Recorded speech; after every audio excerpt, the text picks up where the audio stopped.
You know that feeling, right? If you're a follower of Christ, you know exactly what I'm talking about. Those moments when doing the right thing just plain hurts, when temptation feels overwhelming, and every part of you just wants to give in.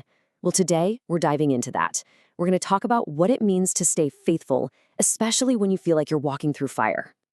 Does this hit home for you? That feeling of just being tired. So tired of fighting the same old temptations. Tired of that constant uphill struggle just to follow Jesus.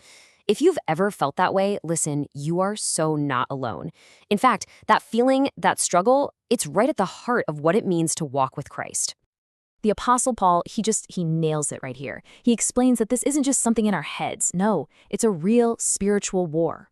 There is a conflict raging inside every single believer. It's between our old, sinful nature, what the Bible calls the flesh, and the brand new nature that the Holy Spirit gives us.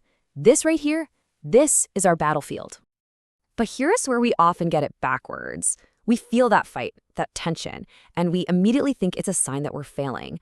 But the truth is, the battle itself, it's actually a really, really good sign. So let this sink in for a second. If you feel that internal war, it means the Spirit of God is alive and kicking inside of you. A spiritually dead heart, it doesn't feel any conflict at all. It just happily goes along with whatever the flesh wants. The fact that you are fighting is proof positive that you belong to Jesus. And you know, victory in this fight, it doesn't always look like a big, triumphant, fireworks in the sky moment. A lot of the time, victory is found in the quietest whispers.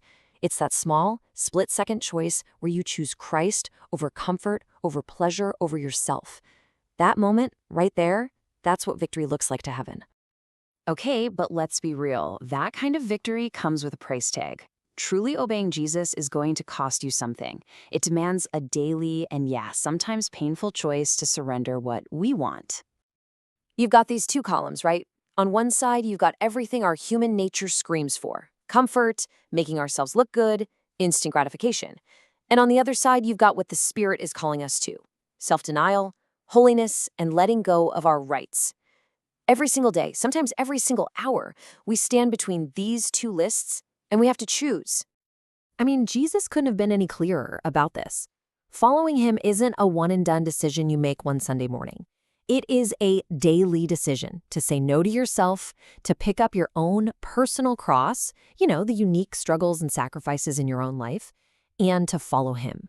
And that word right there, daily, that's the kicker, isn't it? And this is exactly why it feels like such a brutal battle. Our old self, it doesn't just politely fade into the background. Oh no, it fights back, it screams for what it wants, it dangles the memory of old habits in front of us and demands that we put our own comfort first. Just recognizing that resistance for what it is, that's a huge part of learning how to fight well. So what happens when that screaming flesh wins around? What happens when we trip up, when we fall flat on our face and feel like a total failure? Well, this is where this is where it gets really good. Because our weakness isn't the end of the story, it's actually where God's power begins to shine. This is one of those amazing, upside-down truths of the kingdom. God's strength isn't at its best when we're feeling strong and self-sufficient. Nope.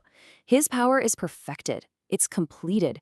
It is most brilliantly displayed in the very moments we feel our weakest, in the moments we feel like we have nothing left to give. So if you're hearing this and you're just feeling the heavy weight of a recent failure, please hear this loud and clear. God is not tired of you. He's not annoyed with you. His mercy doesn't have a limit. Every single morning is a fresh start, a brand new invitation to get up, dust yourself off, and start walking in his grace all over again. And if you need proof, just think about one of the most famous failures in the whole Bible, the Apostle Peter. He didn't just stumble a little, he fell hard. He denied even knowing Jesus 3 times. If anyone had a reason to feel like they were completely disqualified, it was Peter. But how did Jesus respond? Did he shame him? Did he condemn him? No. He came to Peter and asked this simple, healing question 3 times. Do you love me? See, Jesus was way more interested in restoring the relationship than he was in punishing the failure. And he asks you that very same question every time you fall. Okay, so understanding the battle and knowing where our strength comes from, that's absolutely vital. But what do we actually do? How do we stay faithful in the day-to-day grind? The good news is God doesn't just throw us into the fight and say good luck. He gives us armor. So here are 4 basics, the real foundations. First, get into the Word. The Bible isn't just a rule book, it's a weapon you can use against the enemy's lies. Second, pray, especially when you don't feel like it. A desperate whisper is heard just as clearly by God as a mighty shout. Third, you gotta find other believers to do life with. We were never meant to fight this alone.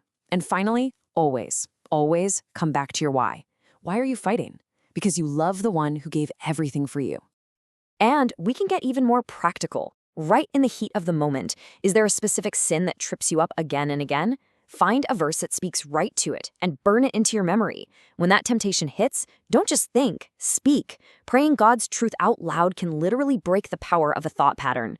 And finally, lift your eyes. Take a second to picture eternity, to remember the reward that is promised to those who keep going. We've talked about the what and the how, but it all comes down to the why. Why put ourselves through this? Why keep fighting when it's just so hard? It's because this daily, hidden, exhausting struggle, it has massive, eternal significance. Just think for a second about what motivated Jesus himself. He went through the agony of the cross because he was looking ahead. He was focused on the joy of having you with him for all eternity. He saw you, waiting on the other side of his suffering. Our fight to endure is meant to be a tiny echo of his. So let's just totally reframe this whole thing. Feeling the heat of the battle, feeling that struggle, it doesn't mean you're losing the war. It means you're winning simply because you're still in the fight. You're still getting back up after you fall. You're still choosing to engage. That, my friend, is victory.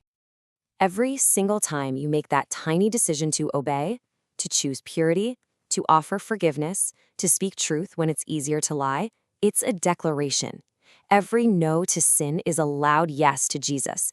And trust me, those little yeses are making a big noise in heaven. They are building something that will last forever.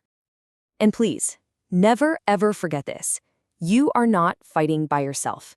That fire you feel, that intense heat and pressure, the same exact God who stood in the middle of a literal furnace with 3 faithful guys, he is standing right there with you in your battle, right now.